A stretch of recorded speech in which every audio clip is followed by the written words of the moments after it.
Salut, mes Saiyajins de l'espace. Je suis en compagnie d'un Super Saiyajin Goto. Il s'est transformé, il avait beaucoup de gras. Et ce qui est intéressant avec cette vidéo témoignage, c'est qu'il va te parler de l'après-programme. Donc on va faire un petit tour rapide de comment est-ce qu'il s'en est pris pour changer de corps, pour perdre du gras, perdre du ventre, se muscler, avoir des pecs saillants, des bras dessinés. Et puis rapidement, il va te parler du post-programme. Parce que souvent, quand tu fais un programme de 3 mois, les gens ont peur de se dire ouais mais d'accord, qu'est-ce qui se passe après? On rentre dans l'inconnu. Et bien là aujourd'hui, non. On va avoir une réponse de la part de Julien, qui m'a fait confiance. Il a pris mon programme de 3 mois comme tu sais. Julien est ostéopathe et il va te raconter son parcours. Julien, déjà je te remercie, mon Saiyajin de l'espace, de m'avoir fait confiance. Merci à toi, et bonjour à tous. Alors ouais, c'est vrai que le programme de 3 mois, moi, en tout cas, ça m'a bien aidé. Ça m'a bien aidé pour pas mal de points. Ça m'a donné confiance, notamment sur certains points, notamment sur la partie alimentation. Et ça, on va en parler, je pense, un petit peu plus longuement. Et pour l'après-programme aussi, parce que c'est vrai qu'il y a pas mal de questions qui doivent tourner autour de l'après-programme, parce que c'est vrai que 3 mois, ça peut paraître très court, et derrière, ben, qu'est-ce qu'on fait? Voilà, on a peur de se dire, bon bah finalement, est-ce que les résultats qu'on a obtenus peuvent être gardés ou bien est-ce qu'en l'espace d'une semaine après le programme, eh ben, on arrête tout, on retrouve le corps qu'on avait au début, tu vois. Donc C'est voilà, ça. faut dire que Julien, il a mis 9 mois entre la première photo et la deuxième photo qu'on te montre ici en superposition.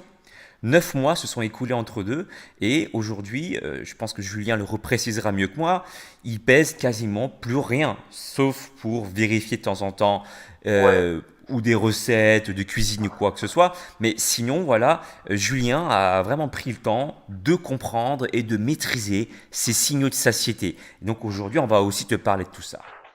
J'ai continué en fait à manger de cette façon-là, et je me suis entraîné pareil 2, 3 fois dans la semaine au départ, avec une structure d'entraînement qui ressemblait à celle que tu m'avais donnée, à savoir que je ne mettais pas forcément le sprint, enfin notamment le fractionné cardio. Je faisais surtout beaucoup de circuit training, et à côté un programme classique de muscu avec un petit peu de fonte, jusque, ouais, on va dire avril-mai. Avril-mai, j'ai fait un petit peu de fonte, tu vois, mais très peu. Et c'est après où en fait je me suis, étant donné que j'ai vu, j'adore les tractions, étant donné que j'ai vu que j'ai explosé mes répétitions aux tractions, j'ai dit là c'est bon, là tu passes sur autre chose, et c'est là où j'ai découvert un petit peu le street workout. Et c'est là où j'ai voulu commencer en fait à apprendre à faire des muscle up, à faire 2, 3 figures. Et j'ai gardé en fait une structure d'entraînement. En gros, ça ressemble quasiment à ça à chaque entraînement. C'est 5, 10 minutes d'échauffement, un bon quart d'heure, on va dire, de travail technique. Donc ça va dépendre. Là, tu vois, tout à l'heure, je vais aller à la salle là, vers 18 h. Je vais faire 15 minutes de travail technique pour le handstand. Et derrière, je vais faire un gros circuit training. Et ce que j'aime bien faire, c'est faire une moitié de circuit training où je me leste. Donc, je me leste aux tractions, aux dips ou autres. Et la fin du circuit training, je lâche tous les poids. Et là, je fais quelque chose de très, très explosif. Un exemple de circuit training que tu aimes faire? Un exemple de circuit training que j'aime faire, Ouais. je commence par faire des tractions. Tu vois, donc, par exemple, si je sais que je suis allé sur 15 tractions très propres, vu que ça va être très intense, je m'en mets 10. Je fais 10 tractions. Derrière, Tu je laisses vais avec faire. quoi? Tu te laisses avec quoi? Je me leste avec des disques. Il y a des disques à la salle où je vais. En fait, ils ont un espace cross-training un petit peu, si tu veux. Donc, il y a des ceintures, il y a des Ah gros ouais, disques. d'accord. Donc, je me leste à 15 kilos. Je fais 10 tractions à 15 kilos, 10 dips à 15 kilos. Ensuite, je lâche le lest. Ouais. Je me fais des tractions supination, pareil, 10 répétitions. Et je finis par des pompes. Alors, ça va dépendre après de l'exercice. Mais généralement, sur le lesté, je fais vraiment des exos de base, traction, pronation, et des dips en prise serrée. Et après, sur les exos sans lestage, je peux varier, tu vois. Je peux faire du travail, enfin, un début de travail unilatéral, où en gros, je vais juste attraper la barre et je vais attraper mon poignet pour faire Traction? les tractions. Et C'est chaud derrière, quand même, hein. sur les pompes, je peux faire toutes les variantes possibles et imaginables, en diamant, écarté, arché, Et etc., comment tu etc. gères tes 10 répétitions? Tu y vas jusqu'au bout ou tu t'arrêtes parce que tu t'arrêtes au chiffre 10? Non, non, non, j'essaye de faire en sorte que soit je puisse quasiment pas faire la 11e, j'essaie justement de rester vraiment, si je me dis je fais 10 reps, ça veut dire que voilà, à la 10e, je donne beaucoup, quoi. Je suis Donc, pas à l'échec, mais je suis vraiment pas donc loin. tu te laisses, tu ralentis la phase de descente. Exactement, ouais. Ce que j'aime bien faire, c'est du super lent, tu vois. Le super lent, genre faire 4 secondes, 5 secondes de montée pardon, et 5 secondes de descente. Alors, je fais pas autant de reps, hein, ça c'est clair. Ah, c'est Mais chaud, hein. typiquement, tu vois, j'aime bien faire ça sur les tractions supination pour bien ressentir les biceps. Ah ouais. Et ça, généralement, je me fais des séries de 5. Et là, ça crame bien. Là.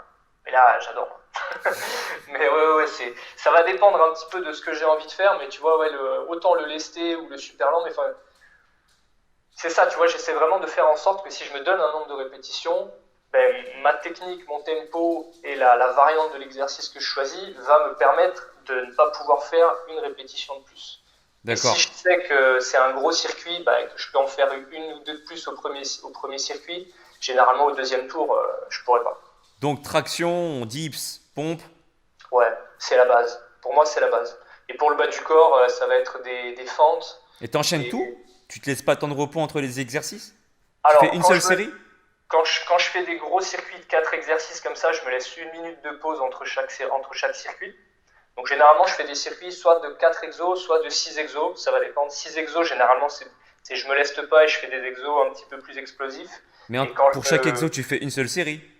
Ouais, ouais, ouais, ouais. D'accord, c'est traction, hop, pompe, dips, C'est ça, ouais. fente, et tu repars encore, tu laisses une minute de pause, Une minute traction, de pause, je repars. dips, En fait, pompe, la fente. minute de pause, quand je me leste, elle me sert à remettre la ceinture avec le poids, D'accord. à prendre quelques secondes. Et généralement, en règle générale, je fais 4 tours, à peu près. 4 tours et ça peut varier. Si vraiment je suis pas en forme, j'en fais 3.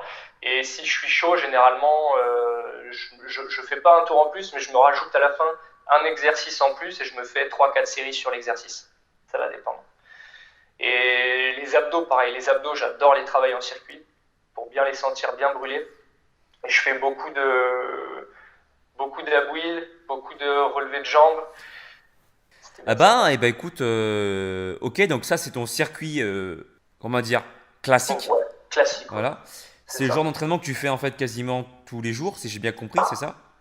Le lourd, non, mais non lesté, ouais. C'est mettre l'intensité suffisante et puis être accord un peu aussi tu vois, avec soi-même, avec ses objectifs, avec enfin, là où tu veux aller, dans la direction où tu veux aller. Si ton objectif, comme moi, à la base, c'était en numéro un perdre du gras, bah, j'ai mis d'abord le focus bien sur l'alimentation et sur tout un tas d'exercices qui m'ont permis de brûler un max de calories, plus que véritablement sur, en premier lieu, de la construction de masse musculaire, si tu veux. Bien sûr. Et juste un truc, alors on Ouais, a parlé de satiété, beaucoup de satiété par oui. rapport à l'alimentation. Est-ce que tu peux aussi me dire, voilà, quels sont le genre d'aliments que tu consommes le plus? Alors, le genre en glucides, je te le fais en glucides, protéines. Vas-y, ouais. Mm. En glucides, ça va être le riz en number one. Le riz et patate douce, même patate douce, patate quasiment rarement. Mais le riz, moi le riz, je pourrais pas vivre sans. Et j'en mange, hein. J'en mange. Et même si tu veux que je te mette même en numéro 2 glucides, du riz complet, quoi. Voilà, c'est du riz et du riz complet, en gros. Après, en légumes, les poivrons. Les poivrons. Les poivrons au four, voilà, je t'en mangerai des kilos et des kilos. Après, j'ai redécouvert le brocoli. J'ai redécouvert le brocoli grâce à ma compagne là, qui m'a fait un gratin. Alors d'ailleurs, petite recette là les amis, si vous voulez essayer ça à la maison, prenez un brocoli, vous le faites cuire à la vapeur à ce que vous voulez, vous mettez ça dans un plat à gratin avec un demi-kilo de poulet, vous saupoudrez avec les épices que vous voulez, et vous mettez un tout petit peu de fromage, même un peu de béchamel ou autre ce que vous voulez, vous foutez ça au four. Oh, Ah c'est une ouais. dinguerie. C'est une dinguerie. Et je fais même une petite béchamel entre guillemets light. Je prends du lait de soja, enfin du jus de soja, parce que c'est pas du lait, mais du jus de soja avec une cuillère à soupe de farine. Je fais juste chauffer ça me fait une béchamel avec un peu de noix de muscade dedans. Tu fous ça sur le gratin et ça, c'est une dinguerie. C'est fait en 2-2 et ça a l'air délicieux. En 2-2 et c'est excellent. Donc ouais, poivron, oignon, évidemment, oignon, ail, gingembre pour la base en fait. Beaucoup d'épices. Je ne sais pas cuisiner sans épices. C'est pas possible, sinon j'ai l'impression de manger un truc un peu fadasse. Et après, en protéines, du thon, du poulet. Ça varie pas mal. Des œufs, beaucoup des œufs, évidemment. Les œufs, il y en a un peu partout.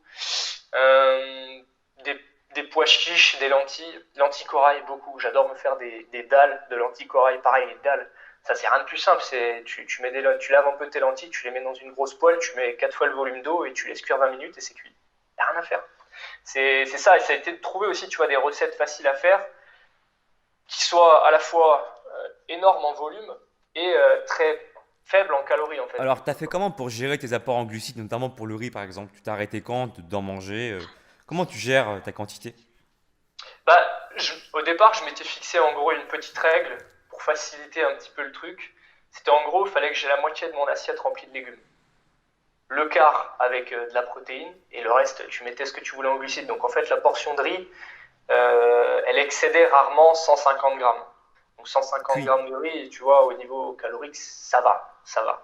Surtout quand tu fais en moyenne 2 gros repas et une collation dans la journée, ça reste largement gérable. Et De fou. j'ai pas eu plus faim que ça.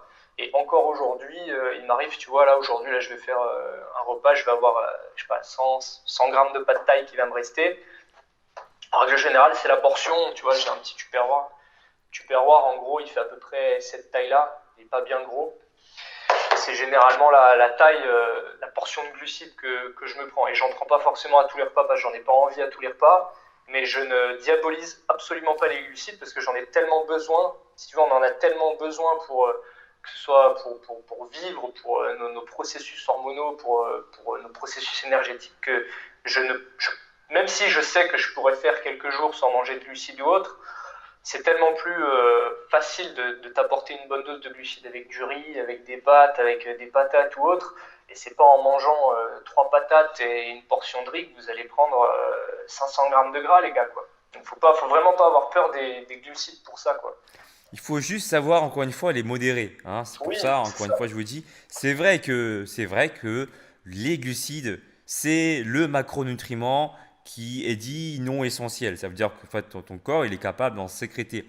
Après, voilà, il faut prendre en compte aussi l'envie de chacun, aussi le C'est besoin ça. en fonction de l'activité physique que vous effectuez.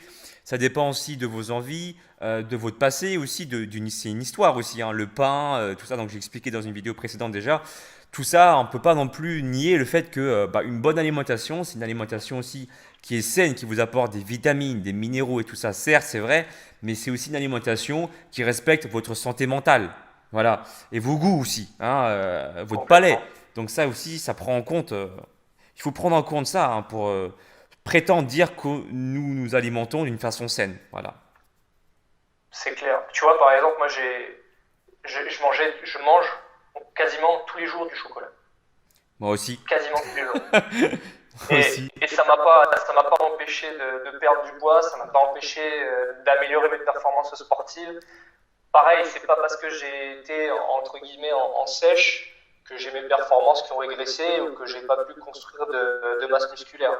Alors oui, c'est vrai que l'objectif principal c'était perdre du gras, mais malgré tout, tu construis quand même toujours un peu de masse musculaire. Alors certes, évidemment, t'es pas sous stéroïdes, donc t'en construis pas 20 kilos. Mais ça, pareil, il faut que les gens ils se mettent dans la tête que tu construis pas 10 kilos de muscle comme ça, quoi. C'est faux. Mais c'est ça, il faut juste un petit peu de bon sens, quoi. Bah, je pense qu'on a fait quand même pas mal de tours là. C'est vrai. Euh, merci. Voilà. Merci, Julien. Avec T'es plaisir. ostéopathe où, en Je suis fait? ostéopathe sur Montpellier, dans le sud de la France. On fait quoi si on veut venir te voir? On tape quoi sur Internet? Alors, sur Internet, il y a plusieurs choses. J'ai une page Facebook avec mon nom, Julien Bruno, ostéopathe. Et vous avez également ma chaîne YouTube sur laquelle je publie à peu près une vidéo par semaine.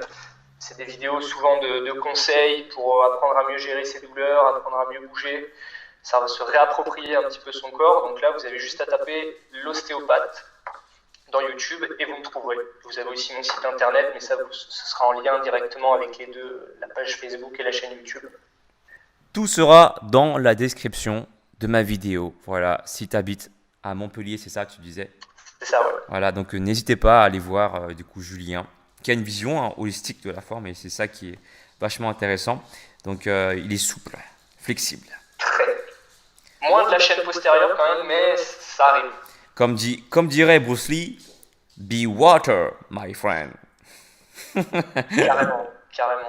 Il faut savoir s'adapter. Voilà. Il faut savoir s'adapter. C'est une C'est ça, en fait. capacité et une richesse. L'eau, quand tu la mets dans un pot, bah, il prend la forme du pot. Quand tu mets l'eau dans un sac plastique, il prend la forme du sac plastique. Du coup, il est OK dans toutes les circonstances. Bah, nous, c'est pareil. C'est ça. C'est pour ça que l'entraînement que je propose et que toi, tu fais en ce moment, c'est un entraînement que j'appelle fonctionnel. Voilà, c'est ce que j'entends par là. Être fonctionnel par rapport à votre mode de vie. La musculation ne doit pas être une contrainte, mais doit être un outil pour vous aider à vous sentir mieux tous les jours.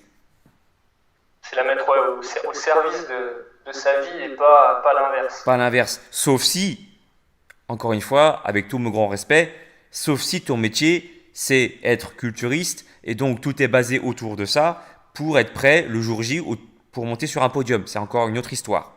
Mais là, je m'adresse à monsieur, madame, tout le monde qui souhaite simplement se mettre en forme et qui désire faire du sport pour se sentir mieux, simplement. Parfois, savoir ce que c'est que la faim, ça peut même vous aider parfois. On ne vous dit pas de vous affamer. On vous dit juste que c'est une sensation qui existe. Et si elle existe, c'est pas pour rien.